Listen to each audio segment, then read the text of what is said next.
Hello and welcome to everyone today. Um, my name is Jen Welsh and I'm the program manager of the Encompas program. And I am joined today by my colleague Susan Brooks, who's our program operations coordinator. And our guest today is Keith Richards. Keith is a 32-year veteran of the Durham Regional Police Service, retiring in 2021. He worked throughout the service during his career, but found his calling when he entered the diversity, equity, and inclusion portfolio more than a decade ago. Keith spent 5 years building a unit from the ground up, earning his reputation across Durham region as an expert in the field.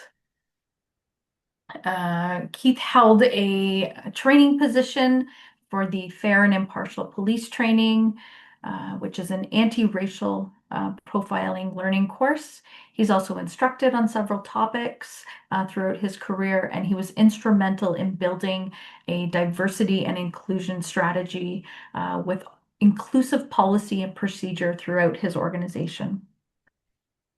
He's been recognized throughout his career with Durham Regional Police on numerous occasions, including receiving the Champion Against Homophobia and Transphobia from PFLAG Canada, Trent University's Black History Local Hero Award, and a Durham Hero Award for saving a man's life.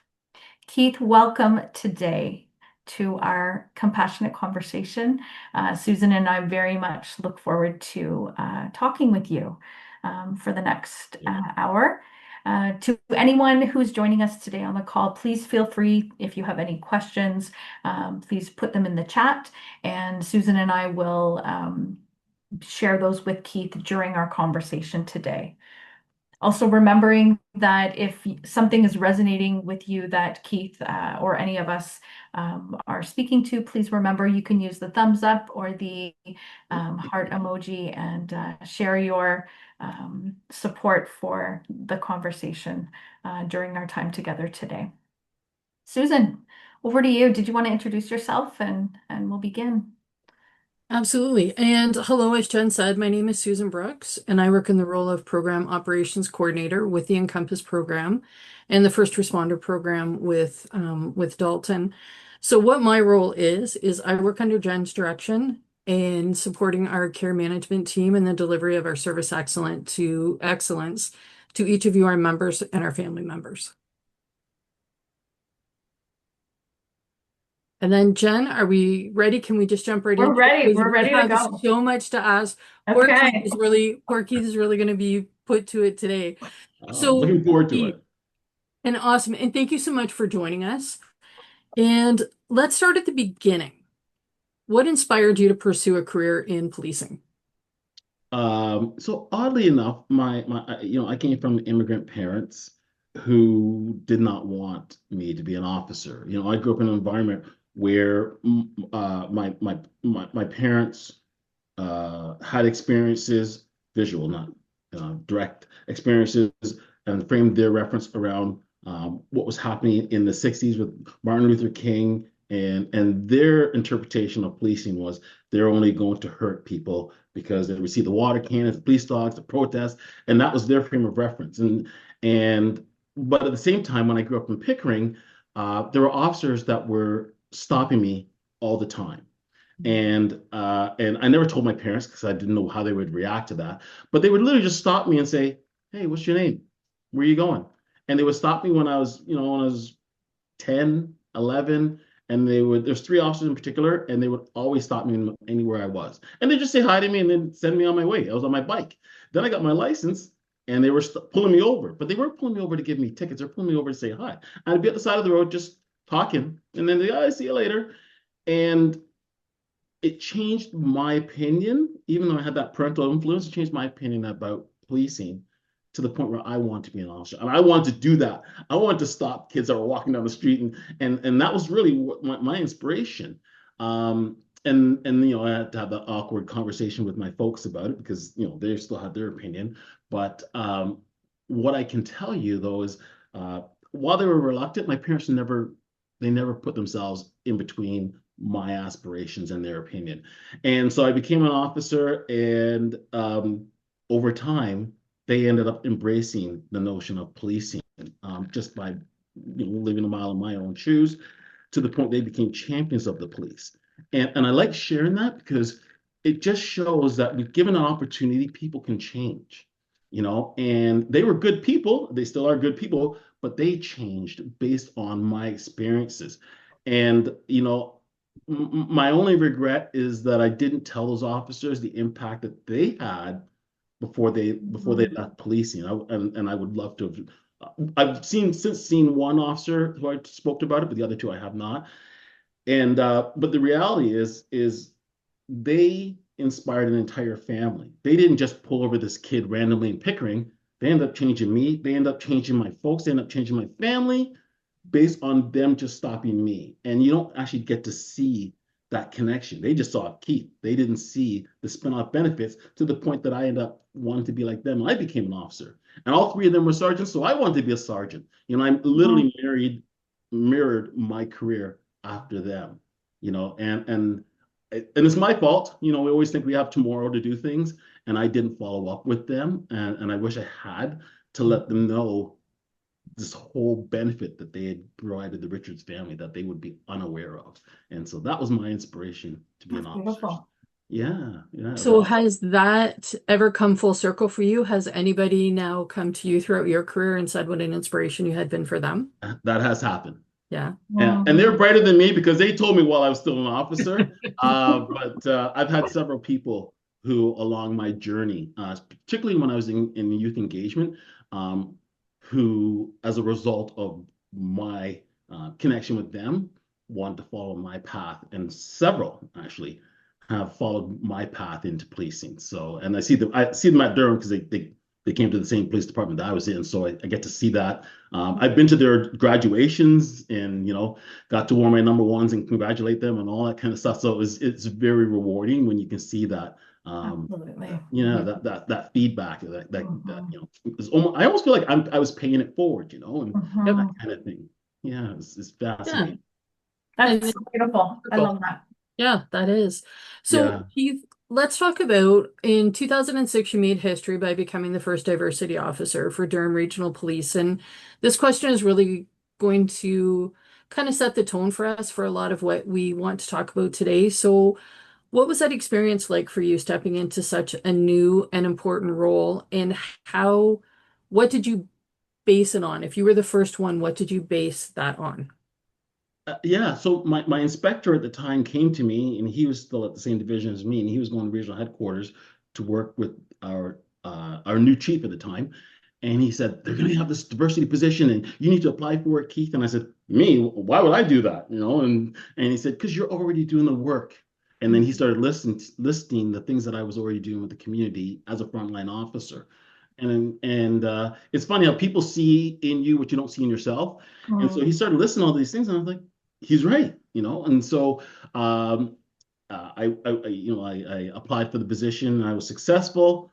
And but there was nobody at regional headquarters knew what I was really truly to do. I mean, they had their policy and they had the posting, but I literally showed up day one, and they said, here's your cell phone, here's your computer, here's your office, and walked out. I remember, I'll never forget that first day. And I sat there like this, just looking around, didn't know what to do. I had nobody, and it was just me. And so I had to figure out where to start.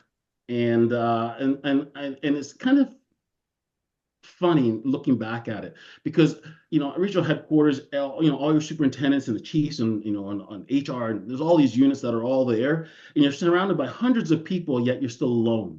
And that's how I felt. As there traffic, people are going by and congratulating you, and then they're gone, and then you're still sitting there looking around. Okay, well, now what do I do?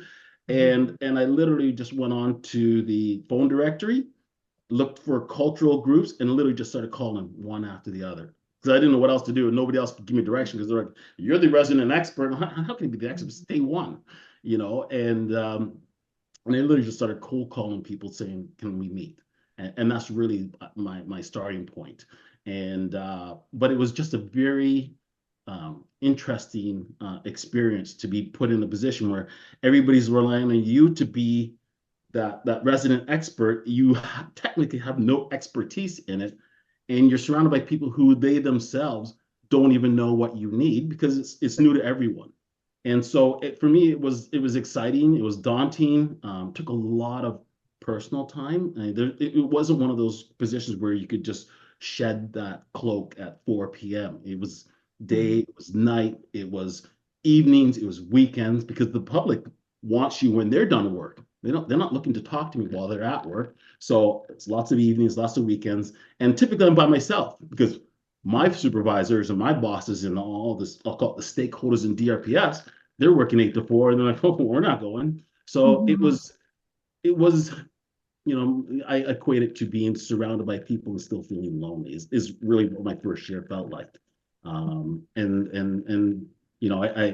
I was lucky enough that I had a friend who used to be with Durham, who then moved on to York Regional Police. His name is Paul Chan, and he was with York's diversity unit. And he was almost like my mentor, and because he was already doing some of that work at YRP, and so him and I would connect all the time, and I would go and spend time with York, and I spent a lot of time over there because they were already more established. They had a unit of multiple people and that type of thing. So that did give me some relief. But then I come back to Durham and I'd be back, in my office by myself, doing my thing. But somebody has to be the first. So it wasn't discouraging. It was exciting. Somebody has to be the first. And it's kind of neat being the first to do something in your organization. So to build upon that, you're right, you were the first. So looking back, conversation around diversity in policing, they've shifted a lot in recent years. So how different do you find the landscape is now compared to when you started? That's a great question. Now we have a diversity unit, so we have multiple people. So if nothing else, you're not by yourself.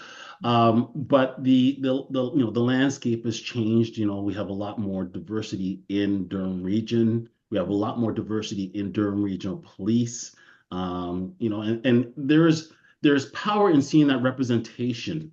I think a lot of officers underestimate that there's power in seeing that representation within your police department. My chief used to say all the time, to see me in Durham Regional Police, I have to see me in Durham Regional Police. And if you don't see that representation, or you don't sense that representation, you don't feel that representation, you may not want to be part of that organization. And with us having, I'll call it Big Brother to the west in Toronto, if you're somebody who's looking for that cultural diversity as a potential applicant, we're going to have a hard time competing with Big Brother right beside us. That's probably 5 times our size and has that representation already present. And so it becomes, how do we encourage people to come to Durham Region if they don't see people like them in Durham Region? And some people, that old school mentality, will say, well, they should be just happy to have a good job, Keith, and they should be happy that they're going to have, a pension. And yes, they should be happy, and that is fortunate, but that necessarily won't make or break whether they apply with you. People have to feel like they're part of your organization in order for them to want to apply for your organization. And if they don't see that, they may go somewhere else where they can sense that. And so it has changed because we do have that greater representation. I think we have a greater understanding of what inclusion means. When I was starting out, everything was new and everything was a surprise, so to speak. And it's not a surprise anymore. It's not a surprise to raise the pride flag June 1st. It's not a surprise to recognize truth and reconciliation. It's not a surprise to have be hosting a Black History Month event or Canadian Asian event. Those aren't surprises anymore. But in my day, when I first started, everything was a surprise. And if I talked about gender equity, whoa, Keith, we're one organization. Yes, we are one organization, but we have to understand that there are nuances that our female complement will experience that you may not experience, or at least notice as a man. And then they say, whoa, I don't know, and I'm like, okay, you might not know, but it doesn't mean it doesn't exist. It's in policing culture, it can be very specific. It's like this, the challenges between our sworn and civilians. Now, if you ask the officers, they'll say there's no problems at all. But if you ask our civilian complement in police, and they'll say, oh, there's all kinds of problems of feeling like I'm a second-class citizen in my own organization because I'm just a civilian. And that's, I don't call them just a civilian. That's their mantra, so to speak, because they feel like they are not equal. And those nuances aren't documented anywhere. But if you've been in policing circles, you know they exist. And so my job wasn't just cultural diversity. It was about gender equity. It was also about trying to champion for our civilian complement, who ironically were also female majority. So you have them that there's this class disadvantage that they're experiencing, and there's also a gender nuance to it because the majority of civilians are also women. And it was great for me because even though I'm not a woman, it's a bit of a relief when you're not a woman, you're not a civilian, and you can say, okay, there's a problem there. I don't have to be them to understand that there's a problem. And for them, they were like, finally, somebody who's not a civilian or who's not a woman is saying, there's a problem, guys, kind of thing. So it was really challenging, but also rewarding to be able to say, I'm going to help be that champion for something that's not necessarily or readily recognized in policing. And to that point, I think sometimes when changes come about, a lot of people think we're just ticking off a box. Oh, here comes another policy. So for terminology like EDI, unconscious bias, uh, other terms that people are hearing, we hear the term woke being used all the time. And a lot of it can either minimize or those words become just simply buzzwords. So what misconceptions have you run into, and how do you help people to overcome the resistance to see this change and to want to be a part of the change? Yeah. You know, I've always told people if you want to call this, I'll call it check the box, or this is just to check the box, I'm okay with that. Because sometimes checking the box is the first step in change.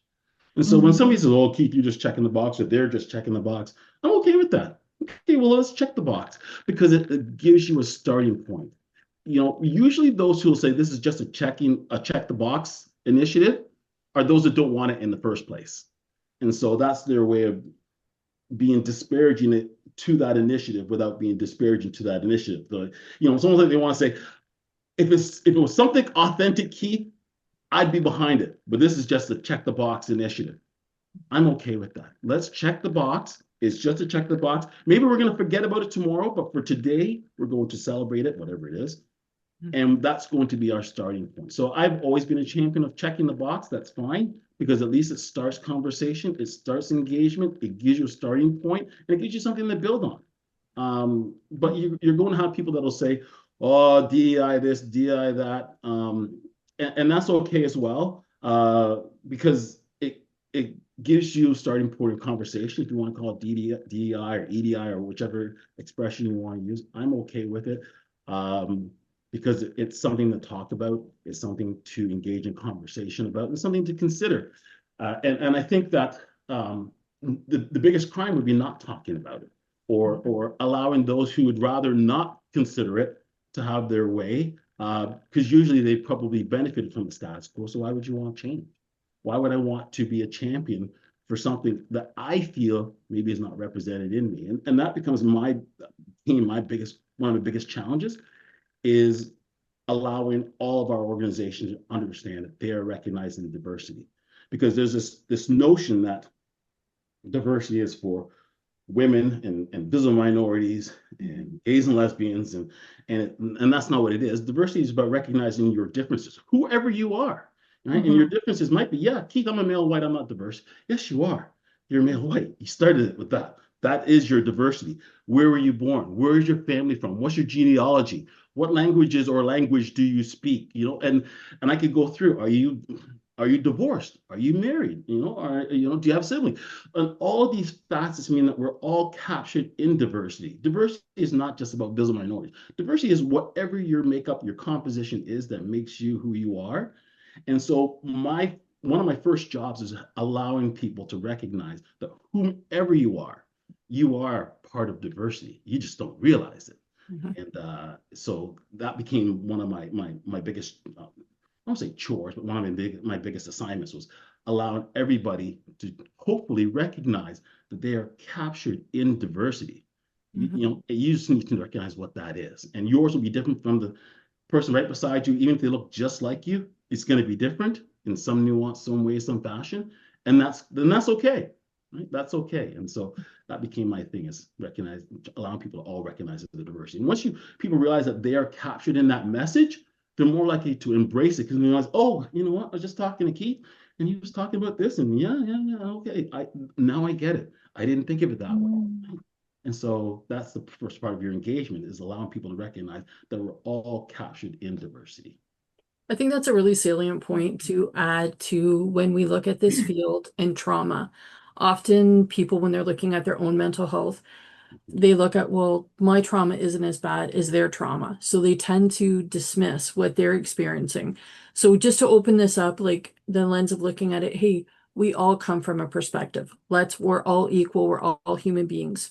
So just to be able to have that conversation, be it around EDI, be it around trauma, be it around mental health, everybody coming with the understanding that they all come from a unique perspective. So I believe that helps to develop empathy as well. So to that question, what role does empathy play in protecting both officers' mental health and burgeoning the trust in the communities that they serve? So empathy is huge. I would say empathy is more important for you, more important for those who are in the role of a support person than the actual, I'll call it, subject person. Because it takes a lot to be able to recognize that maybe somebody is experiencing trauma. And I don't mean it I don't mean it in a way that, you have to recognize the signs. What I mean is, in policing, especially for leaders, they spend a lot of time developing their career, working on their career, whether they're sergeant, staff sergeant, inspector, it doesn't really matter, but they have these, I'll call, career aspirations.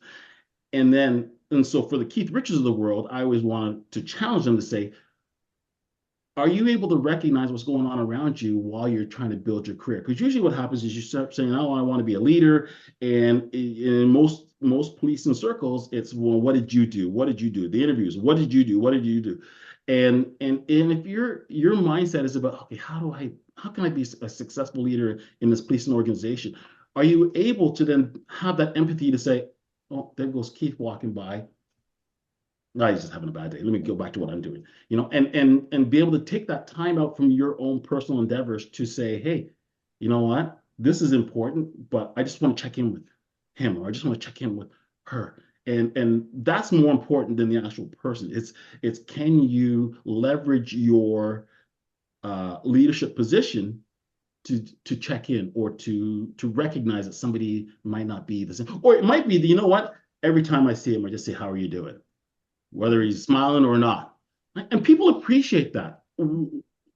I think as leaders, though, we don't recognize that people will appreciate that, how are you doing? Even if I'm already smiling, right? Because maybe I'm smiling on the outside, not smiling on the inside. Or maybe I'm waiting for somebody to ask me how I'm doing. And nobody does, because we're all really busy, and this leader's working on their career, this person's on tactical and they've got to do this, and this person's on use of force and they've got to get their qualifications, and this person's on the front line, and we know front line is the busiest place to be, and nobody's asking me how I'm doing. And I'm just waiting for somebody to say that, even if I'm smiling, so that I can feel validated. It might not be that I'm going to unload on them and say, oh, I'm glad you asked, this is my crisis. But it might be that you just want to be seen. And I feel like, I feel like we undervalue the power in just saying to somebody, how are you doing? Right? And sometimes that's all some people need, is they just need somebody to say, how are you doing? And you might say, I'm doing great. And you go about your time, but then you feel seen, and that sometimes is all you need. But it's powerful stuff that I think is underappreciated, particularly in policing, because you're talking about this fraternity where it's all about being strong, and it's all about, you show up at a crime scene, you're in control, or you're at a public whatever, and you're in control, and we're the law, and we're going to stop the antisocial behavior, and we're going to, and so you feel like duty bound, that you have to be in this strong persona, the strong personality, but we're humans. And I think we get lost in this persona of policing. You got all your use of force stuff on, and I'm supposed to be strong. And then you go back to the division, and we're still supposed to be strong because we're now surrounded by other strong people. And people undervalue the power of just checking in on somebody that's even smiling. So how can we challenge that kind of be tough, suck it up mentality? What can we do on a daily basis to challenge that stigma in the workplace, especially in policing? Yeah, especially in policing. I would say, it starts with culture change, and it's got to start with the chief and the chief's leadership. There has to be a want from your leadership. It doesn't necessarily have to be housed by the chief, because the chief's got a lot to do, but somebody has to be responsible for culture change. The problem that we struggle with is the person that may be responsible for this culture change, they themselves may not even have that empathy. So it can't just be somebody that's in that position. It has to be somebody that has the ability to engage in culture change. And because policing attracts a lot of type A personalities, that's going to be a struggle to find that right person. It can't be the right position, it's got to be the right person. And if the right person happens to be a frontline officer, then so be it. As long as that person has the support behind them, they'll prosper. But you have to engage in culture change, and you have to have the right people that have that want in order to make that successful. And so what happens is you start with a culture change where it might be that the leaders are doing these check-ins or stopping to talk to people, or a greeting seems so simple, but it can be so powerful. And so it has to be something that's also authentic. If Keith walks down the halls and is saying hello to everybody, because we all know Keith's the culture change management, it's not going to be authentic, which is why you need the right person. And that was me. I would say hello to everybody, whether they were on the street, whether I was in the Tim Hortons line, whether kids were walking down down a laneway, whether I'm in my own office. But remember, I was the person who changed because other people randomly stopped, right? So I would be the right person. It doesn't matter whether I was a sergeant or not.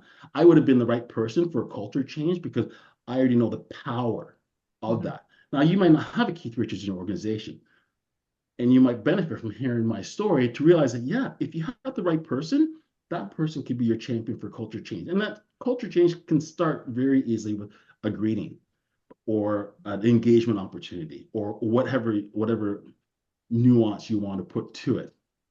But you need a champion for culture change because it's not going to change on its own.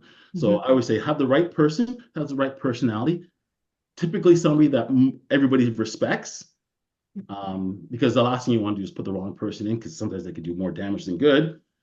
And there has to be that want from the leadership to see that culture change. And if you have that person or even the group, it can really make a difference. The one thing I don't recommend though is that everybody be from the same group.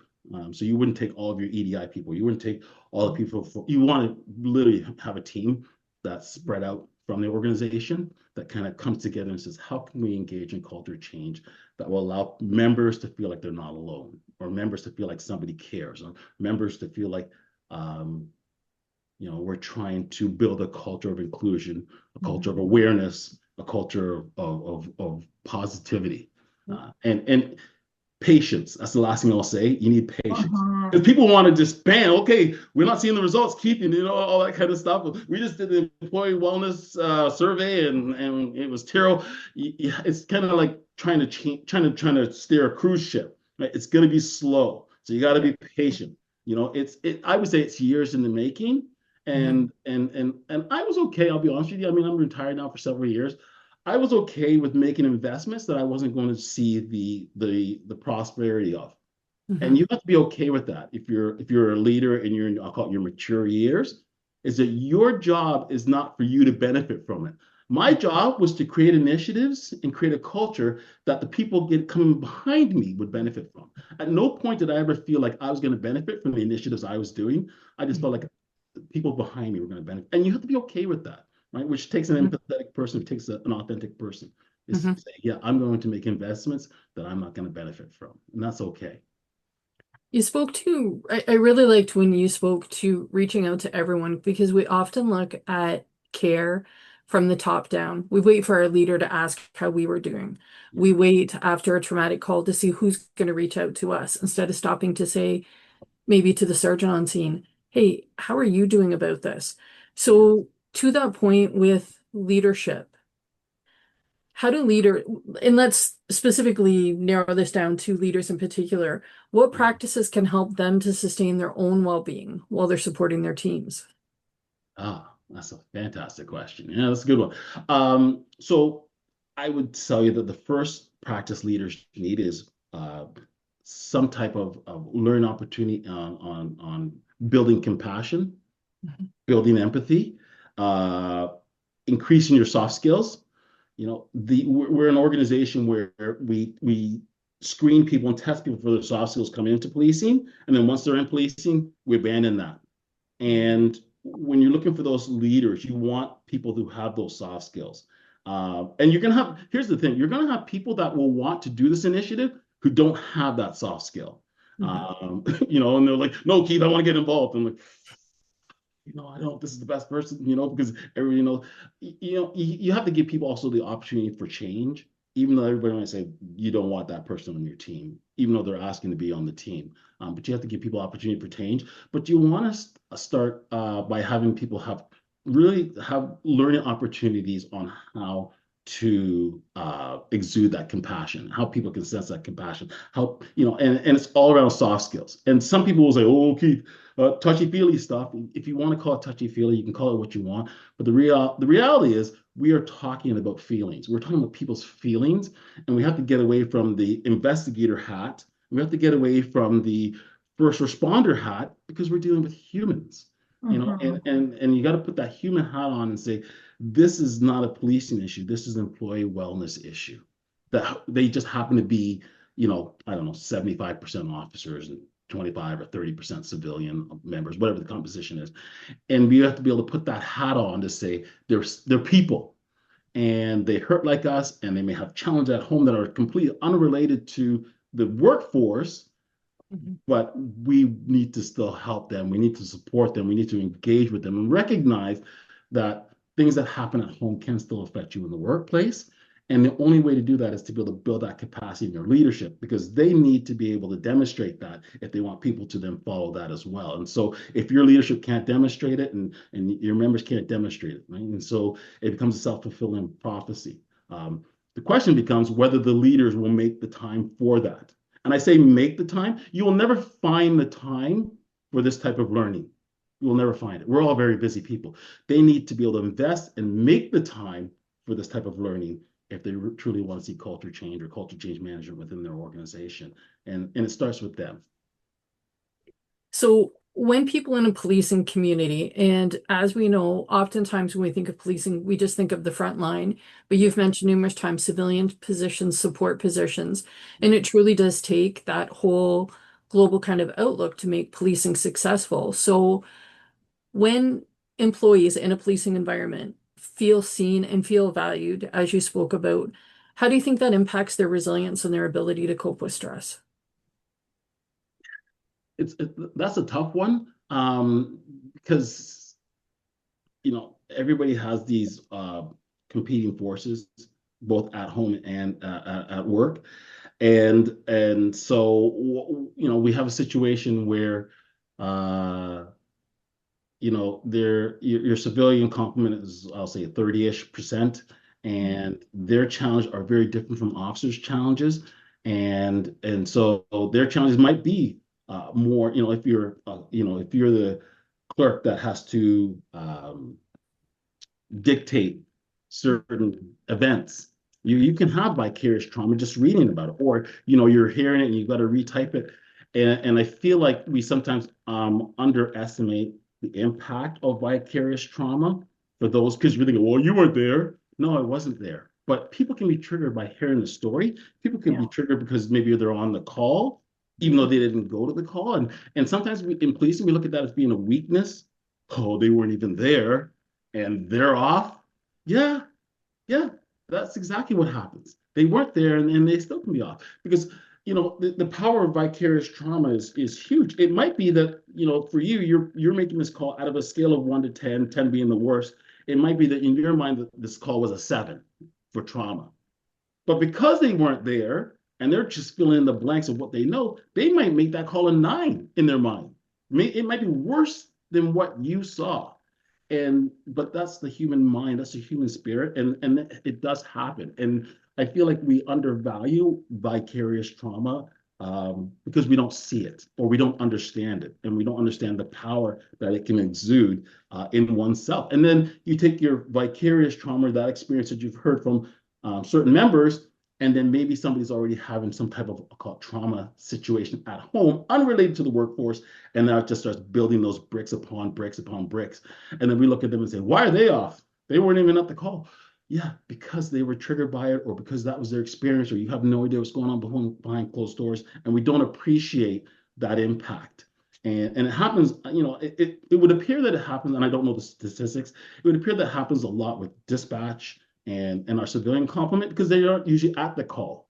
And then what happens is the cops show up and they're like, oh, why is Cindy off? Well, Cindy's off because she was the call taker or whatever. She wasn't there, but she heard the call, and that can impact her as well. Mm-hmm. And we have to start as a policing entity to recognize that people can experience trauma who weren't readily there. God knows we can experience trauma if we're there, but sometimes the psychological damage or the mental health stress can be worse for those who weren't there, because they might go off further than the call was. And we have to be able to appreciate that. And it does take a lot of work to, 1, to recognize that, 2, to support it, and 3, to appreciate it. But these challenges are not going to fix themselves. And if we just discount them, then they'll just continue to linger. These things don't fix themselves on their own. You have to be a strong leader, a broad-based thinking leader, to say, okay, what can we do to assist our members, whether they were on the call or not, whether they're experiencing vicarious trauma or not, or whether their mental health challenges are related and even sometimes unrelated to the workplace or at home. Yeah. So to that point, then, like you talk about having that empathy for each other, for the team, for understanding that, okay, maybe so-and-so wasn't at the call, but they're still experiencing that. So when we turn that inward, then what role does empathy play in truly protecting our own mental health? And again, like being able to support others, but also, like I say, like turning that empathy towards ourselves. What role does that play for us, and how can we use empathy to support our own mental health? So kind of using an experience, a friend of mine, he was my friend, he still is my friend. He was in that very exact role, and he was a mental health support person who would help officers as a result of trauma incident. He himself ended up being experiencing vicarious trauma because he was helping those who were in trauma. And so we have to be careful that we don't burn out or re-traumatize our trauma response support people. And it's this whole chain link, and he's a very good friend of mine, and I talk weekly, so we're really close. But we have to make sure that we also have safeguards in place for the people who actually give the support, because they themselves, while they're helping you, they're still human. And we have to recognize that, and sometimes things come to a positive conclusion. Sometimes things don't come to a positive conclusion in trauma. I think of one of my partners, and there was a situation where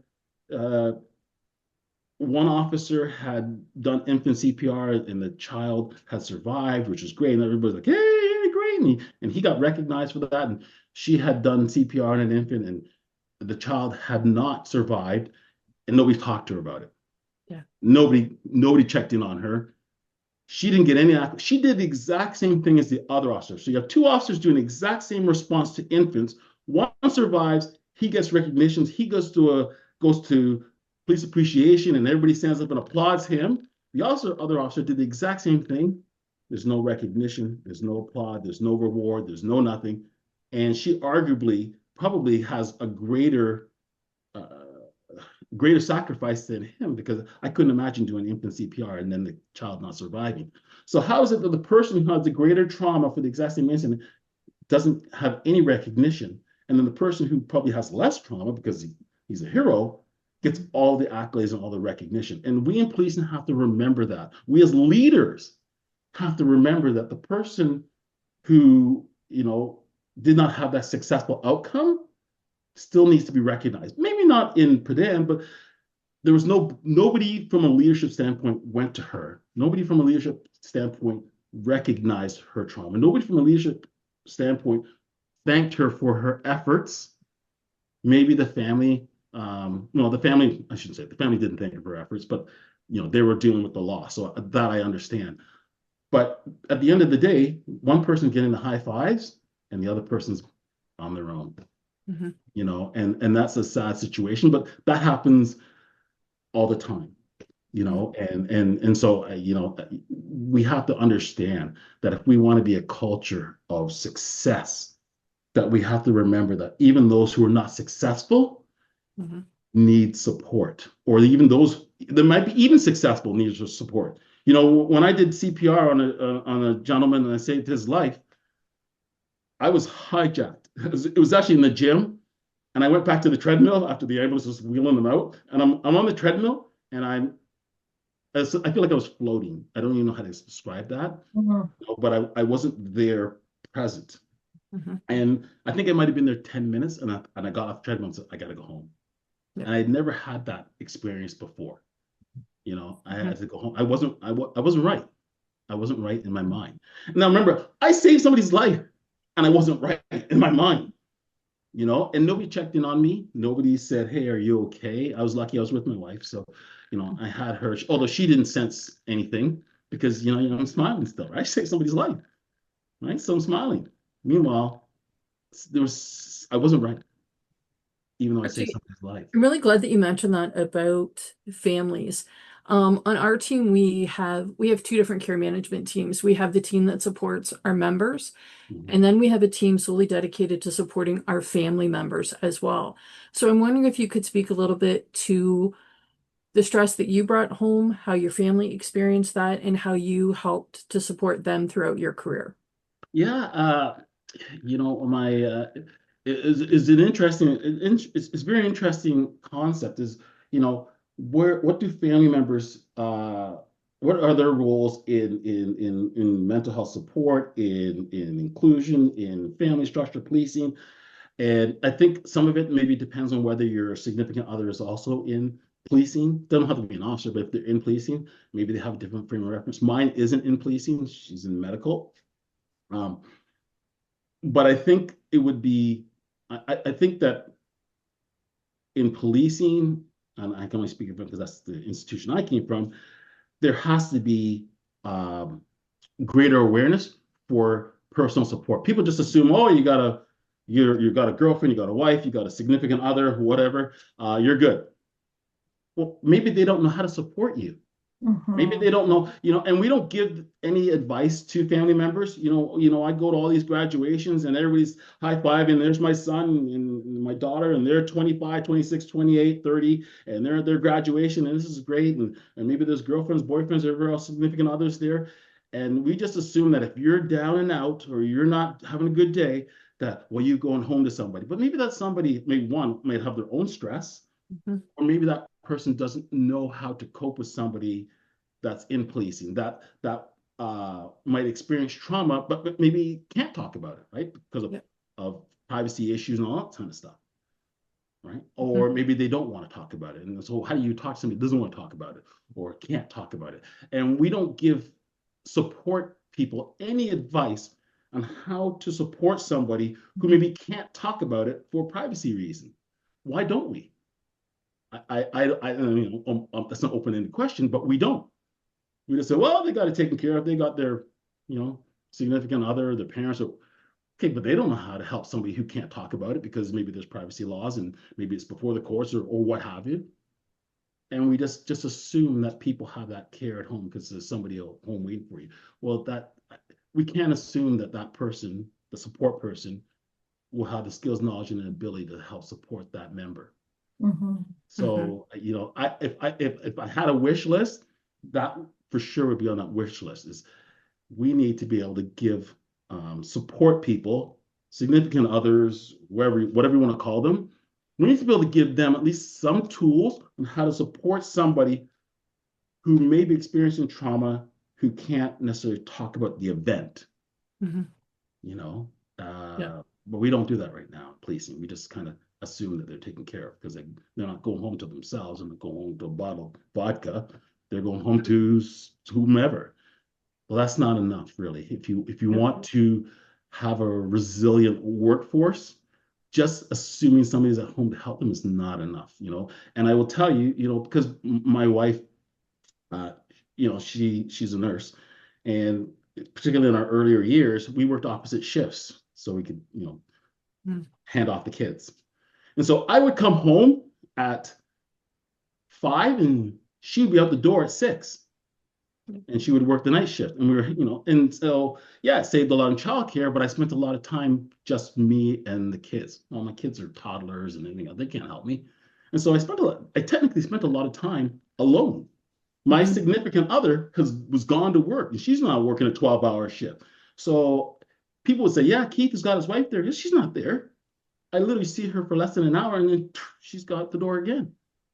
So you can't assume that having that personal uh, relationship at home that's going to help you. Or that means Keith's taken care of. Let's help somebody who doesn't have a wife or doesn't have a significant other. That's not enough. We need to give them the tools that they can say, okay, how can I talk to this member about this situation without them disclosing the situation? But, you know, how do you have that conversation? I'm not the resident expert. I don't know how that conversation works. Yep. I just have the ideas. I rely on people that are smarter than me to develop the context for my ideas. So that would be like on a top 3 for my wish list for crisis support or mental health support or trauma support or just I shouldn't even put all this in, just support. Let's not even worry about what's in front of it. Just support. So I have a time machine. I've put you in this time machine, and you've gone back to Keith Richards, who's on his first day as being a police officer. What advice are you going to give to him? You know, looking back now, I keep thinking, you know, I was 23 when I started, and I thought I knew everything. And I now looking back, I knew nothing. You know, the advice I would have given to Keith Richards looking back now would have been to ask more questions. Mhm. I didn't ask a lot of questions because you know, we always say there's no such thing as a dumb question, but I didn't want to appear, um, I didn't want to appear that I was not equipped for the job, and I didn't want to appear vulnerable. Like, how come why don't you know that? Well, you should already know that. And so I didn't ask a lot of questions. And looking back at myself now, I would have asked lots of questions and not giving consideration of how people might perceive me for asking those questions. I was an officer and I was a young man, and yet I was still aware that people will judge me based on maybe a question or and so there's sometimes I just didn't ask because I'm like, well, I'm not gonna ask that. Now looking back, I was like, Keith, you need to ask that. And if there's a follow-up question to that question, ask that question as well. And don't be afraid to ask for help. And sometimes I was afraid to ask for help because I didn't want people to think that I was ill-equipped to do the job. And looking back now, they would not have judged me for it. But in my mind, because I came from this male-dominated position, there everybody thinks they're cool, and 2/3 of your organization is carrying a gun, and they're sworn, and they got all this, and there's this very macho culture in policing, and so I didn't want to appear weak. I didn't want to appear uh, unable to answer any question that might come my way. I didn't want to appear vulnerable, and so a lot of times I didn't ask those questions. And I would tell Keith now, you make sure you ask those questions. right? You make sure you get clarification. Don't be afraid of how people perceive you, because if they perceive you a certain way, that's their problem, not your problem, right? Nobody ever lost their job for asking questions, so ask the questions. And I probably would have worked on having a mentor. I didn't have a mentor. I didn't have anybody. I just showed up. I had lots of good friends. Don't get me wrong. I had lots of good friends on my shift, and my platoon mates were awesome. But I didn't have somebody I could talk to outside of my platoon. So I just had my coach officer and all those kind of people that most officers have surrounded by them. But it would have been nice to put myself in a position where I could have somebody where I could just say, hey, blah, blah, blah, blah. And it may or may not even be related to work. I didn't have that. No, you're absolutely right. And I love that you said that too. Like oftentimes when we look at recruits coming on, their whole life is the job, their social network, it's all they take all the overtime that becomes available. So I love that you pointed that out, is that you are still someone outside of this job.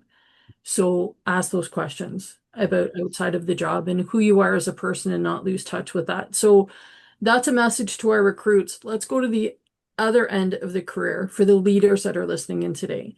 What are some practical steps that they can take right now to lead with more empathy and inclusion? Probably the number one that comes to my mind is being able to demonstrate that you care. You know, and care is a very broad-based word. You know, for some people, care is just saying hello. Other people care is saying in an email. Other people care is saying, I know that officer is going to that event and they're going to be the only one there, and I'm going to show up, whether you're announced or not, it doesn't really matter. But being able to demonstrate that you care is massive. And I think leaders underestimate the power of caring. Because as I said, you know, this is a very macho institution. And so it's like, oh, care, I can take care of things on myself. I don't need friends. I don't need, and maybe they don't need that support, but this isn't about you, right? This is about everybody else in your organization, whether you're an organization of 5,000 or 6,000, or whether you're a smaller police department and I don't know, there's 350 or 300, whatever it is. The power of being a leader that is perceived to be a caring leader is invaluable, because it sets the tone for everybody around you. And so, but it has to be demonstrated. You can't just say it, because it doesn't mean anything if you're just saying it. It has to be demonstrated ability to show that you care. And it can be so minor, or it can be so major, right? And everybody has their own comfort level. And it might be that, you know, if your leadership has, I don't know, 7, 8, 9, 12 people, whatever it is in your leadership or your executive leader, that you start with that group. And each person might have a different interpretation of what demonstrating care looks like. Then that's okay as well, right? Because we're all running our own race, and some of us will start ahead of others, and some of us will start behind each other, and some of us won't know where to start, and some of us might be near close to the finish line when we start, and that's okay as well. Because it allows you to diversify your response to your organization, so that you're not all starting at the same point, or you're not all finishing at the same point. But it also allows people to start seeing that you care. And if you're the, I'll call it the leader, and you think there's somebody on your team that people may shy away from because maybe they're a strong personality, then you have to be, as a leader, you have to have the strength to go up and have a talk with that person about the personality and say, you know what, we need to have a talk. And they may or may not be aware of their personality. Maybe they like being like that. It doesn't really matter. But you have a conversation and say, okay, we're working on this called CARE initiative. What are you going to have that conversation? Right?